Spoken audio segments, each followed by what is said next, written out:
চাপাতি এইগুলা দিয়ে অতর্কিত আমাদের উপর একের পর এক মানে দরজাগুলা ভেঙে ফেলে। তারপরে আমরা এক প্রকারের ভয়ে বিভ্রস্ত হয়ে আমরা আমাদের ফোন তারপরে হচ্ছে আমাদের কাছে যা ছিল সব কিছুই আমরা দিয়ে দিই।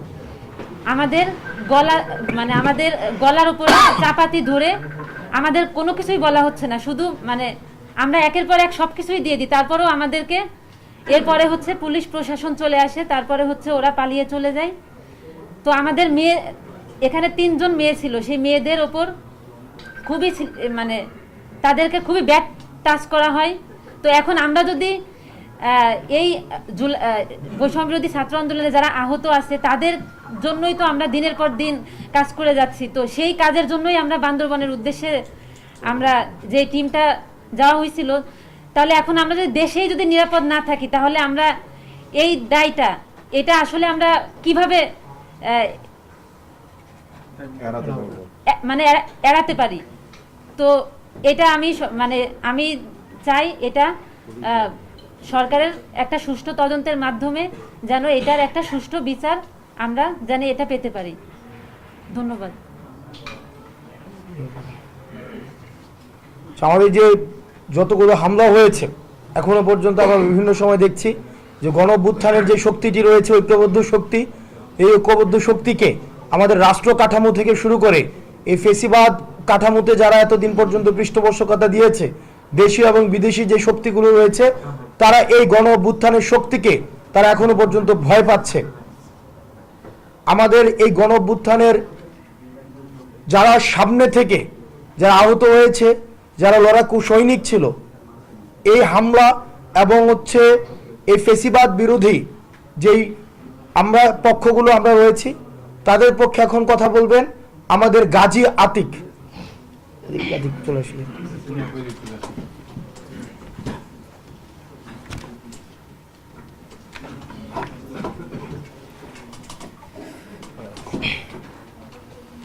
আমি আতিকুল ইসলাম। মূলত আমরা আন্দোলনটা করেছিলাম ফ্যাসিবাদীর বিরুদ্ধে। এক পর্যায়ে এই জুলাই অভ্যুত্থানে আমার একটা হাত পর্যন্ত চলে যায়, এই স্বৈরাচার সরকার খুনি হাসিনা আমার একটা হাত পর্যন্ত নিয়ে চলে যায়। তো একটা পর্যায়ে দেখা যায় যে আমরা এই খুনি হাসিনাকে দেশ থেকে ভাগাতে পেরেছি ঠিকই, তবে তার দোষরা বিভিন্ন জায়গায় বিভিন্ন স্থানে পলাতক আছে এখনো। আমাদের এই জুলাই অবস্থানে যারা এই সামনে থেকে বা পিছন থেকে যেখান থেকে হোক আন্দোলনে অংশগ্রহণকারী ছিলেন, দেখা যাচ্ছে সেই আওয়ামী লীগের দোসর বা সেই স্বৈরাচারের দোসররা এখনো যারা পলাতক আছে, তারা বিভিন্নভাবে আমাদের নেতাকর্মীদের উপর আক্রমণ করে যাচ্ছে বিভিন্ন স্থান থেকে বিভিন্ন সময়। তো আমরা তাদের উদ্দেশ্যে এতটুকু বলতে চাই, আমরা স্বৈরাচারের বিরুদ্ধে অংশগ্রহণ করেছিলাম এবং লড়াই করেছি, এক পর্যায়ে আমাদের হাত চলে গেছে। বাট আমরা সবসময় এটা ভাববো যে আমরা সেই স্বৈরাচারের বিরুদ্ধে লড়াই করার জন্যই কিন্তু আমরা রাজপথে ছিলাম এবং দীর্ঘ সময় পরবর্তী সময় যতদিন জীবন আছে ততদিন থাকবো। তাদের এই নর্মালি এই অ্যাটাকে আমরা কখনো ভয় পাবো না এবং আমরা আমাদের জীবন থাকা অবস্থায় এই ফ্যাসিবাদ শেখ হাসিনা স্বৈরাচার এবং তাদের স্বৈরাচার উদ্দেশ্য যারা ছিল এবং যেই বা স্বৈরাচারের হয়ে ওঠার চেষ্টা করবে তাদের বিরুদ্ধে সবসময় লড়াই করে যাব। আমাদের হাসিনা পতন, আমাদের যে ফেসিবাদ ব্যবস্থা বিলোপের এক দফা দাবিতে মাঠে থেকে যারা আন্দোলন করেছে, আহত হয়েছে, এখনো পর্যন্ত যাদের হসপিটালের বেডে যারা কাতরাচ্ছে, যাদের ক্ষত, যাদের যন্ত্রণা, এখনো পর্যন্ত যাদের নির্ঘুম রাত কাটাতে হচ্ছে, তাদের মধ্যে একজন বাকের এখন কথা বলবেন। উপস্থিতি আমি আবু বকর সিদ্দিক।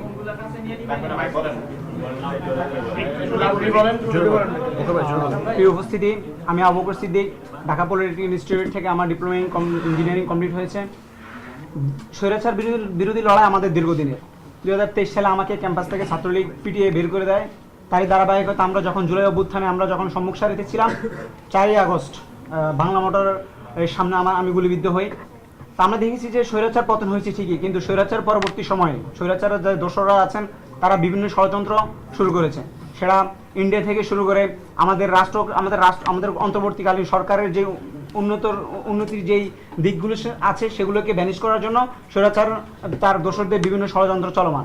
তারই ধারাবাহিকতা আমরা দেখছি যে বৈষম্য বিরোধী ছাত্র আন্দোলনের 2 অগ্রনায়ক আমাদের হাসনাত এবং সার্জিস ভাইকে চট্টগ্রামে গাড়ি চাপা দিয়ে হত্যা করার চেষ্টা করে, এবং কি সেই দিনের পরবর্তী সময় আমাদের হাসনাত ভাইদের উপরে গাড়ি আক্রমণ হয়, এবং কি তারই ধারাবাহিকতায় ষড়যন্ত্রের ধারাবাহিকতায় গতকালকে আরিফ সোহেল ভাইয়ের নেতৃত্বে একটি টিম লামার উদ্দেশ্যে রওনা হয়। সেখানেও তারা আমাদের বৈষম্য বিরোধী ছাত্র আন্দোলনের নির্বাহী কমিটি যারা আছেন তাদেরকে হত্যার চেষ্টা করে। তাদের যে অপচেষ্টা, তাদের যে হত্যার চেষ্টা, এটা এই দায় অবশ্যই সরকার, এই দায় অবশ্যই প্রশাসন এই দায় রাখতে পারে না, কারণ তাদের যে ইন্টেলিজেন্স টিম ছিল তারা এই জায়গায় পুরোপুরি ব্যর্থ। আমরা চাই যে এই হামলার চেষ্টা বা এই যে আমাদের বৈষম্য বিরোধী ছাত্র আন্দোলনের অগ্রনায়ক আছেন বা আমরা যারা আছি, আমরা কখনো আর কোনো ধরনের হামলা বা কোনো ধরনের নির্যাতনের যেন শিকার না হতে হয়। আমরা দেখেছি যে এখনো পর্যন্ত স্বৈরাচার হাসিনার অনেকেই আছে, স্বৈরাচার হাসিনার দোষর অনেকেই আছে, তাদের এখনো পর্যন্ত বিচার হয় না। আমাদের দেশে বিচার প্রক্রিয়া খুবই স্লো, এবং আমরা চাই যে as soon as possible যেন আমাদের এই যারা জুলাই ম্যাসাকারের সাথে সম্পৃক্ত ছিল তাদের জন্য সঠিক এবং সুষ্ঠু তদন্তের ভিত্তিতে তাদের জন্য সঠিক বিচার হয়। তার ধারাবাহিকতায় আমরা দেখেছি যে আমাদের যেই গণ-অভ্যুত্থানের যে স্পিড, আমরা শুধু ক্ষমতার পালাবদলের জন্য গুলি খাই নাই। আমরা দেখেছি যে স্বাধীনতা পরবর্তী সময় আমরা বিভিন্ন সংকট অতিক্রম করেছি। আমরা আমাদের এই দেশকে সুন্দরভাবে সংস্কার করার জন্য, নতুন বাংলাদেশ বিনির্মাণের জন্য আমরা এই ফেস্টিভ্যাল ঘটিয়েছি। আমরা দেখেছি যে আমাদের যে জাতীয় ঐক্য আছে, সেখানে এই ঐক্যকে বিনষ্ট করার জন্য একটা মহল তারা বারবার নির্বাচন সহ আরো বিভিন্ন ইস্যু সামনে নিয়ে আসতেছে। আমরা তাদেরকে স্পষ্ট বলতে চাই যে আমরা যারা এখন পর্যন্ত বেঁচে আছি, আমাদের এই রাষ্ট্র নিয়ে যারা কোনো ধরনের কোনো ষড়যন্ত্র করবে, আমরা তাদেরকে ইনশাল্লাহ পাল্টা মোকাবেলা করব। আগামী রাষ্ট্র বিনির্মাণে আমরা চাইবো যে সবাই সৌহার্দ্যপূর্ণ সম্পর্ক বজায় রেখে আমরা সবাই কাঁধে কাঁধ মিলে আমরা একটি নতুন বাংলাদেশ বিনির্মাণ করব। আমরা ভুলে যাইনি, ওবায়দুল কাদের তার এক বক্তব্য বলেছিল, যেদিন ক্ষমতা কাঠামোর পরিবর্তন হবে ঠিক এক রাতে 5 লক্ষ আওয়ামী লীগ সেদিন তাদেরকে হত্যা করা হবে।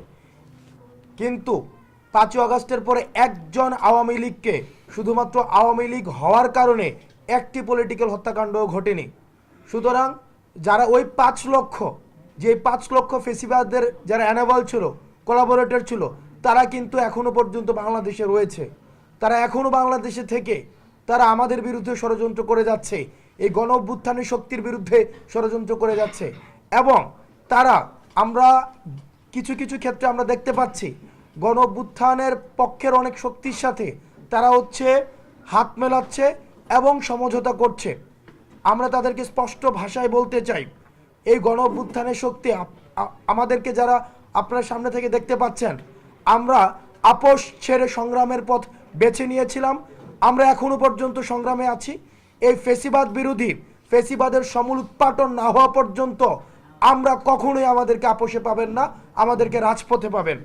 দ্বিতীয়ত, আমরা ক্যান্টনমেন্ট থেকে যেই 626 জনকে বিদেশে পাচার করে দেওয়া হয়েছে, যারা ভারতে বসে এখনো পর্যন্ত বাংলাদেশ বিরোধী ষড়যন্ত্র করতে চাচ্ছে, এই 626 জনকে যারা সীমান্ত পাড়ি দিয়ে যে প্রশাসন বা যারা দায়িত্বপ্রাপ্ত যারাই ছিলেন, যে 626 জনকে এখন ভারতে সেফ হাউসে পাঠিয়ে দিয়েছেন, তাদেরকে জবাবদিহিতার আওতায় নিয়ে আসতে হবে, তাদেরকে প্রশ্নের আওতায় নিয়ে আসতে হবে। তারা কি কারণে এই 626 জনকে বিচারের সম্মুখীন না করে তারা ভারতে পাঠিয়ে দিয়েছে। এবং আমরা ভারতকে বলতে চাই, ভারত এখন বর্তমানে জঙ্গিবাদের একটি আশ্রয়স্থল হিসেবে ভারত পরিচিত হচ্ছে।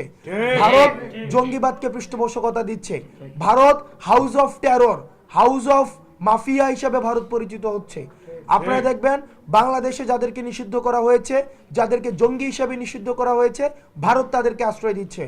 সুতরাং এই ভারত যাদেরকে আশ্রয় দিচ্ছে তাদেরকে আমরা জঙ্গি হিসাবে দেখি। এবং যেহেতু এই জঙ্গিরা বাংলাদেশের সার্বভৌমত্ব এবং অখণ্ডতার প্রতি হুমকি হিসেবে তারা বিবেচিত হয়, সুতরাং ভারত যদি জঙ্গিদেরকে আশ্রয় দেয়, তাদেরকে পৃষ্ঠপোষকতা করে, তাদেরকে অর্থায়ন করে, তাদেরকে ডিপ্লোম্যাটিকভাবে ফ্যাসিলিটেট করে, তাহলে ভারতের সাথে আমাদের পরবর্তী যে সম্পর্কটি, এই সম্পর্কটি কিন্তু প্রশ্নবিদ্ধ হবে। কারণ আমাদের দেশের অখণ্ডতা এবং সার্বভৌমত্বের হুমকি যারা হয়, তাদেরকে ভারত বন্ধু হিসেবে বিবেচিত করছে। সুতরাং ভারতের রাষ্ট্র কাঠামোকে আমরা বন্ধু হিসেবে বিবেচনা করব কিনা, সেটি এখন প্রশ্ন করার সময় এসছে। সুতরাং ভারতের উচিত এই যারা জঙ্গি, তাদেরকে ফ্যাসিলিটেট না করে 5 আগস্টে জনগণের সিদ্ধান্তে যেই সরকারটি গঠিত হয়েছে, গণ-অভ্যুত্থানের যে সরকারটি গঠিত হয়েছে, সেই সরকারের সাথে এবং জনগণের সাথে সম্পর্ক ডেভেলপে জোর প্রদান করা। দ্বিতীয়ত, আমাদের অ্যাডমিনিস্ট্রেটিভ রিফরমেশন প্রয়োজন। আপনারা জানেন গত 16 বছর ধরে আমাদের এই অ্যাডমিনিস্ট্রেশনের একদম প্রাথমিক পর্যায় থেকে মাঠ কাঠামো থেকে সচিবালয় পর্যন্ত সর্বোচ্চ কাঠামো পর্যন্ত অ্যাডমিনিস্ট্রেশনের পদে পদে স্বৈরাচারের দূষর, স্বৈরাচারের সুবিধাভোগীরা যারা সুবিধাভোগী তারা সেখানে আখড়া বানিয়ে বসেছে। আমাদের শুধুমাত্র হাসিনার পতন হয়েছে, কিন্তু তার মুরিদ যারা রয়েছে তারা কিন্তু এই ক্ষমতা কাঠামোর স্তরে স্তরে তাদের অবস্থান তারা রেখেছে এবং মিডিয়ার মধ্যেও তাদের সরব অবস্থান রয়েছে। সুতরাং মিডিয়া কর্মী আপনারা যারা রয়েছেন, আপনারা বস্তুনিষ্ঠ সংবাদ পরিচালনার মধ্য দিয়ে, পরিবেশনের মধ্য দিয়ে এই অ্যাডমিনিস্ট্রেশন রিফরমেশনের যে দাবিটি, সেই দাবির পক্ষে আপনারা জনমত গঠন অলরেডি যেটি রয়েছে সেটির প্রচারে এবং প্রসারে আপনারা আপনাদের অবস্থান, আপনার ইতিবাচক অবস্থান জারি রাখবেন। একই সাথে সাথে এই অন্তর্বর্তীকালীন সরকারের দায়িত্ব হবে এই অ্যাডমিনিস্ট্রেটিভ রিস্ট্রাকচারের মধ্য দিয়ে এই ফেসিবাদের যারা দালাল, ফেসিবাদের যারা পৃষ্ঠপোষক তাদেরকে চাকরিচ্যুত করার মধ্য দিয়ে নতুন নিয়োগ সার্কুলার চালু করে যারা ফেসিবাদের পক্ষের শক্তি ছিল, যারা ফেসিবাদের বিপক্ষে শক্তি ছিল, ফেসিবাদের যাদের লড়াই এবং সংগ্রামের যাদের অভিজ্ঞতা রয়েছে এবং মেধার ভিত্তিতে তাদের নিয়োগ কার্যক্রম করে আমাদের এই অ্যাডমিনিস্ট্রেটিভ রিফরমেশন প্রয়োজন। দ্বিতীয়ত, আমরা এই যে আমাদের উপরে হামলা হচ্ছে, এই হামলাতে আমরা ভীতু নয়, আমাদেরকে মারা যায় না, শহীদরা কখনোই মৃত নয় এবং শহীদদেরকে কখনোই মারা যায় না। আমরা কাফনের কাপড় পরে রাস্তায় নেমেছি। সুতরাং বিদেশি ষড়যন্ত্র এবং দেশীয় ষড়যন্ত্র আপনারা যদি মনে করে থাকেন হাসনাত সার্জিস থেকে শুরু করে আমাদের এই আসিফ নাইক থেকে শুরু করে আমাদের সবাইকে আপনারা মেরে ফেলবেন, লক্ষ আসিফ রাস্তায় দাঁড়াবে, লক্ষ সার্জিস রাস্তায় দাঁড়াবে।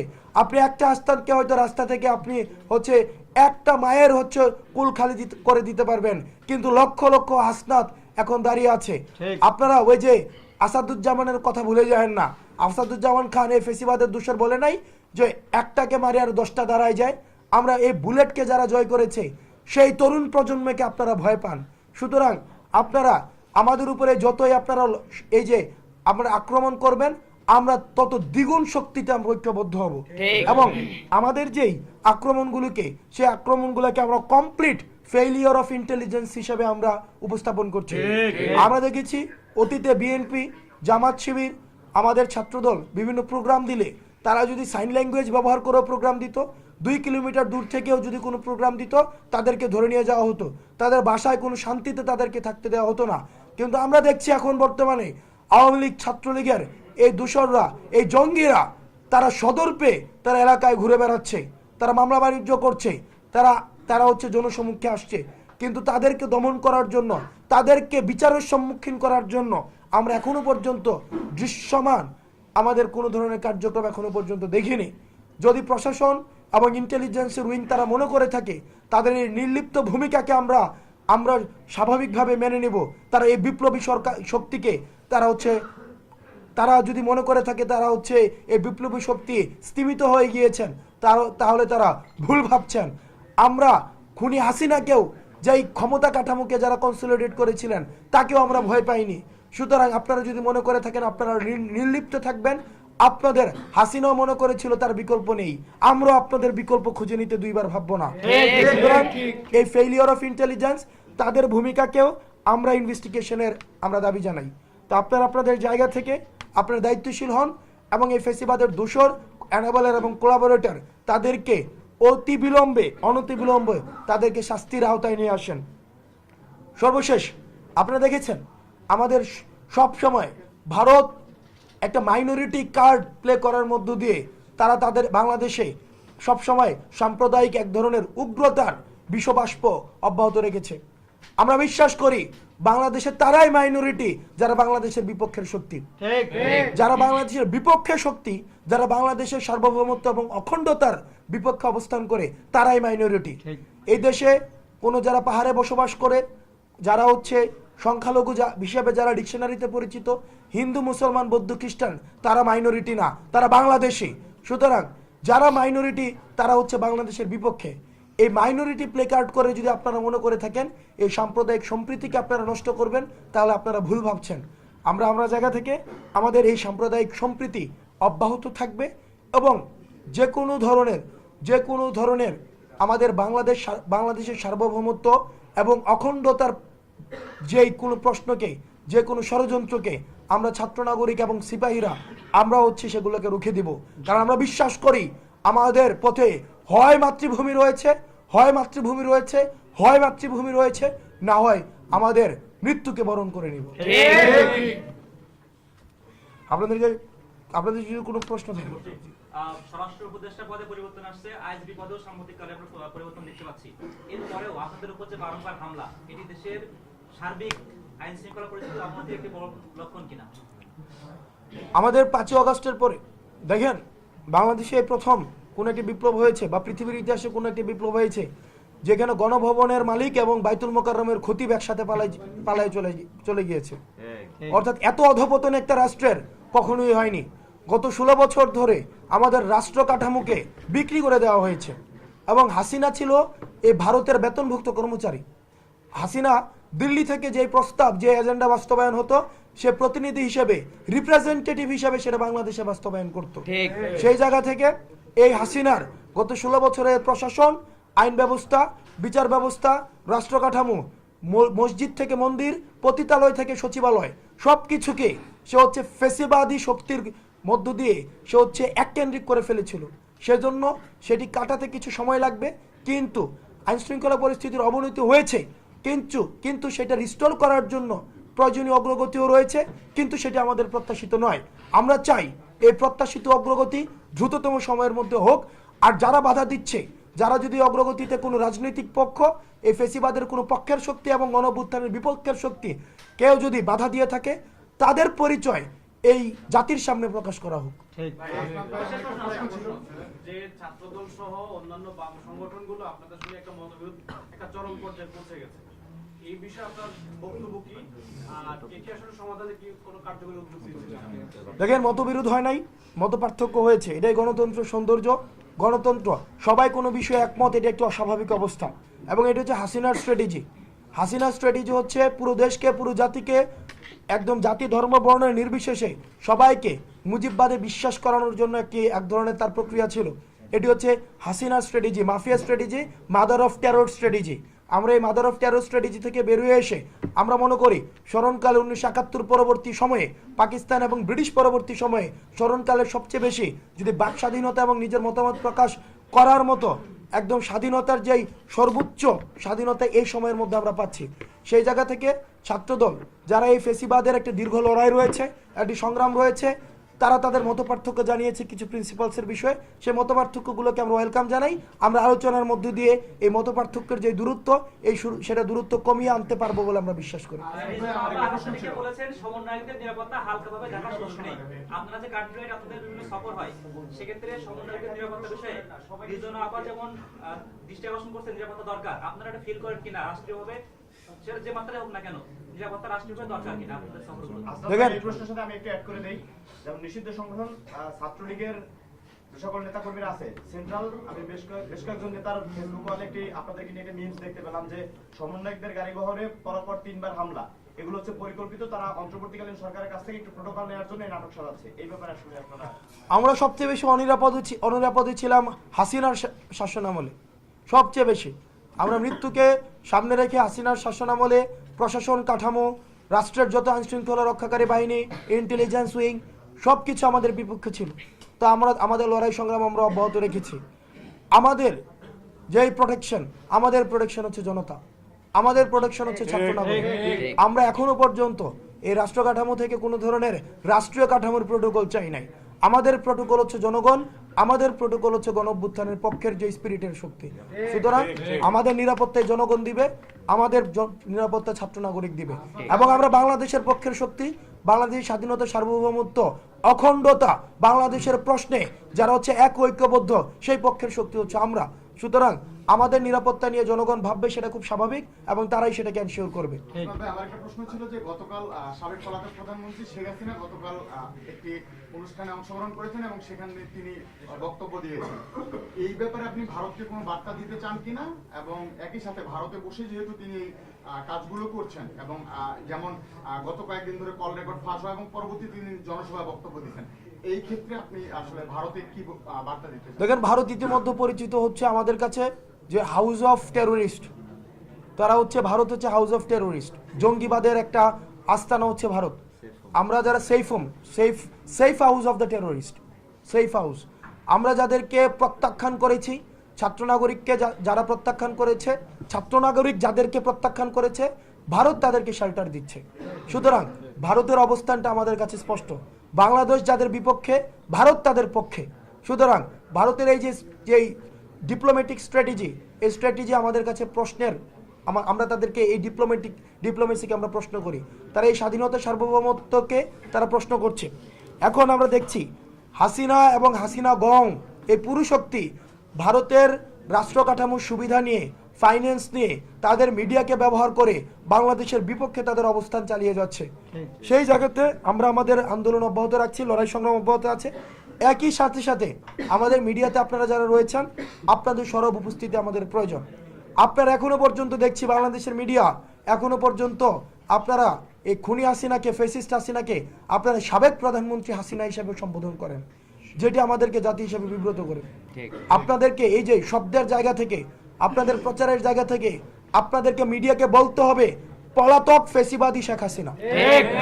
যতক্ষণ পর্যন্ত না এই পলাতক ফেসিবাদী, আপনারা বলেন যে মিডিয়াতে যে হাসিনা বিদায় নিয়েছে, হাসিনা কি বিদায় নিয়েছে? হাসিনা পালাতে বাধ্য হয়েছে, হাসিনা পালিয়ে গিয়েছে। সুতরাং এই বিষয়গুলো আপনারা মিডিয়াতে আপনাদের জোরালো বক্তব্য অব্যাহত রাখতে হবে। দ্বিতীয়ত, আমাদের বাংলাদেশে যে সাম্প্রদায়িক সম্প্রীতিটি রয়েছে সেটিকেও আপনারা উপস্থাপন করতে হবে। এবং আলিফ ভাইকে দিন দুপুরে একটি সংখ্যাগরিষ্ঠ মুসলমান দেশ সত্ত্বেও বাংলাদেশে যেভাবে দিনের দুপুরে জবাই করে হত্যা করা হয়েছে, সেটির পরেও আমাদের আলেম ওলামা সমাজ এবং আমরা যে ধৈর্যের পরিচয় দিয়েছি, সেটি হচ্ছে এই গণঅভ্যুত্থানের শক্তি। এই গণঅভ্যুত্থানের পরেই হচ্ছে এই ধৈর্যের আমরা পরিচয় দিয়েছি, যেটি হচ্ছে 5ই আগস্টে মন্দির পাহারা থেকে শুরু করে এখনো পর্যন্ত আমরা আমাদের এই ধৈর্যের পরিচয় অব্যাহত রয়েছে, কারণ আমরা সাম্প্রদায়িক সম্প্রীতিতে বিশ্বাস করি। কিন্তু পার্শ্ববর্তী দেশ ভারত, আমরা স্পষ্ট ভাষায় বলতে চাই, পার্শ্ববর্তী দেশ ভারত এই জঙ্গিদেরকে পৃষ্ঠপোষকতা দিচ্ছে, এই উগ্রবাদী হিন্দুত্বকে পৃষ্ঠপোষকতা দিচ্ছে, এই পৃষ্ঠপোষকতা দিয়ে safe house of the terrorist হিসেবে পরিচিত হচ্ছে। আমাদের শত্রুকে, আমাদের বাংলাদেশের জনগণ যাদেরকে প্রত্যাখ্যান করছে, তারাই তাদেরকে আশ্রয় দিচ্ছে, প্রশ্রয় দিচ্ছে, তাদেরকে পৃষ্ঠপোষকতা দিচ্ছে। আমাদের এই হাসিনাকে বাংলাদেশের মানুষ প্রত্যাখ্যান করছে। সুতরাং ভারতকে আমরা আহ্বান জানাবো, আপনারা জনগণের দৃষ্টিতে আপনারা বাংলাদেশকে দেখুন, আওয়ামী লীগের দৃষ্টিতে না দেখে। ঠিক। বিগত সময়ে ছাত্রদল যখন কোনো না কোনো কর্মসূচি গ্রহণ করতো, ইভেন যদি সাইন ল্যাঙ্গুয়েজও ব্যবহার করে, তো গোয়েন্দা সংস্থা ওই তথ্যগুলো পেয়ে যেত।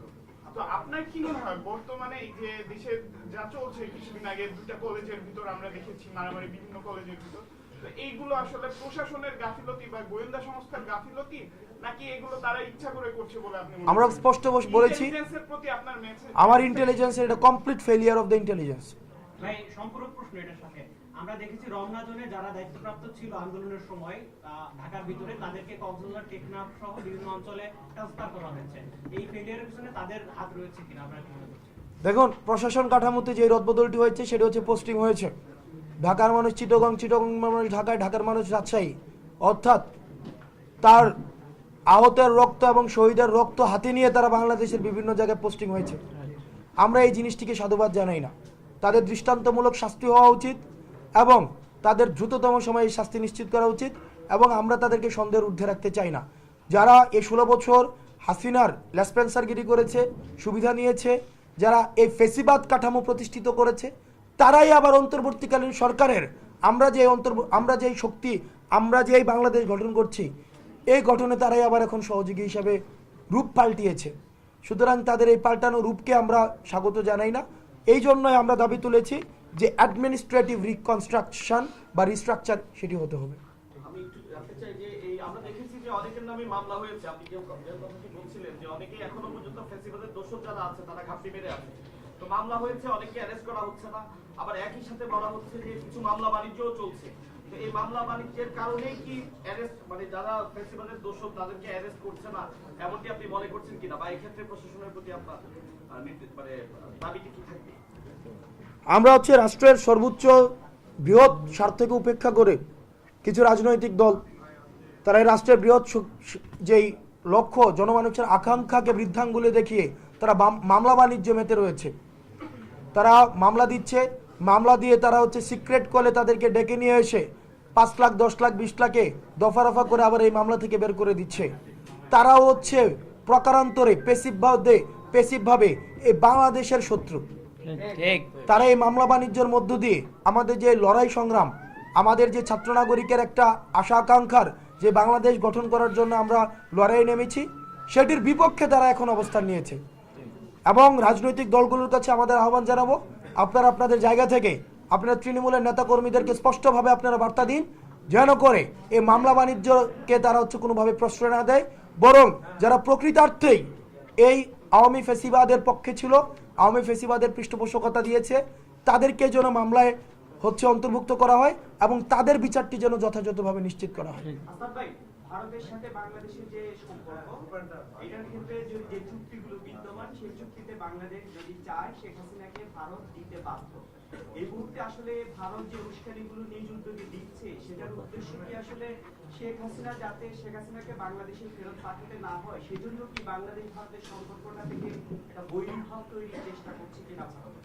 দেখেন, বাংলাদেশ এবং ভারত স্বাভাবিকভাবে এই যে বাংলাদেশকে ভারত দেখতো 8 সিস্টার হিসেবে, যে তাদের 7 সিস্টারের পাশাপাশি বাংলাদেশটা হচ্ছে কি 8 সিস্টার। আপনারা দেখেন, ভারতের কোনো পার্শ্ববর্তী দেশের সাথে তাদের ভালো সম্পর্ক নেই। তারা মালদ্বীপ থেকে উৎখাত হয়েছে, তারা শ্রীলঙ্কা থেকে উৎখাত হয়েছে, তারা হচ্ছে ভুটান থেকে উৎখাত হয়েছে, নেপাল থেকে উৎখাত হয়েছে, এবং তারা আমার মনে হয় 71 পরবর্তীতে বা 66 পরবর্তীতে সবচেয়ে বড় ভারতের যদি কোনো ফেইলিয়ার হয়ে থাকে, সেটা হচ্ছে 24-এ বাংলাদেশ থেকে উৎখাত হওয়া।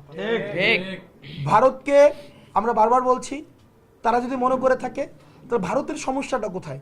ভারতের সমস্যাটা বিষয়টা এমন না আমাদের তাদের সাথে কোনো ধর্মীয় কোনো ধরনের ক্ল্যাশ রয়েছে। তারা এটাকে সবসময় ধর্মীয় অ্যাঙ্গেল থেকে দেখতে চায়। যদি তাদের সাথে কোনো ধর্মীয় ক্ল্যাশই থাকতো, তাহলে তাদের সবচেয়ে বড় বন্ধু হতো তাদের পার্শ্ববর্তী দেশ নেপাল। কারণ নেপালে হচ্ছে 81% সংখ্যাগরিষ্ঠ হিন্দু। সুতরাং কিন্তু নেপালের সাথেই তাদের সবচেয়ে বেশি শত্রুতা। তো সুতরাং তাদের সাথে যে আমাদের প্রবলেমের জায়গাটা, সেটা হচ্ছে ভারতের আধিপত্যবাদ নীতি। ভারত মনে করে থাকে তাদের আধিপত্যের যে আগ্রাসনের দৃষ্টিতে তারা বাংলাদেশকে দেখতে চায়। সেই জায়গাটিতে আমরা দেখেছি যে আওয়ামী লীগের নীল ডাউন ডিপ্লোমেসি, নতজানু ডিপ্লোমেসি, হাঁটু গেড়ে বসা ডিপ্লোমেসি, অর্থাৎ তার ক্ষমতায় থাকার জন্য, বঙ্গভবনে গণভবনে থাকার জন্য বাংলাদেশকে যদি প্রয়োজন হতে বিক্রি করে দিয়েও হাসিনা এই দিল্লির শাসনকে সে মেনে নিত।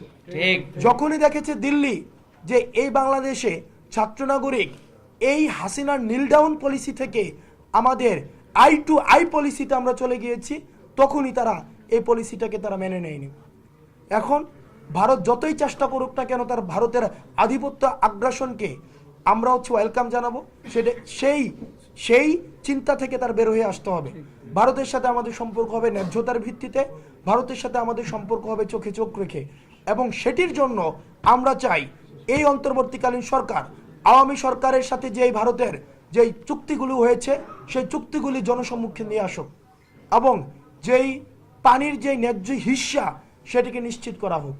এবং আমরা চাই ভারতের সাথে আমাদের রাষ্ট্রের সাথে রাষ্ট্রের সম্পর্ক হোক, জনগণের সাথে জনগণের সম্পর্ক হোক।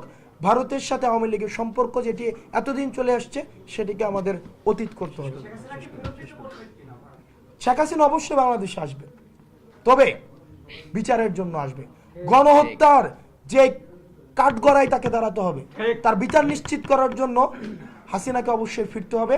এবং তারা যদি হাসিনাকে ফেরত না দেয়, তাহলে আমরা ধরে নিব ভারত হচ্ছে, ইন্ডিয়া হচ্ছে জঙ্গি সংগঠনকে তারা পৃষ্ঠপোষকতা দিচ্ছে। ধন্যবাদ সবাইকে, আপনাদেরকে অনেক ধন্যবাদ। আপনারা যারা গণমাধ্যম কর্মী রয়েছেন, আপনারা নিরলসভাবে কাজ করে যাচ্ছেন, আপনাদেরকে সবসময় কৃতজ্ঞতা জানাই। সবসময়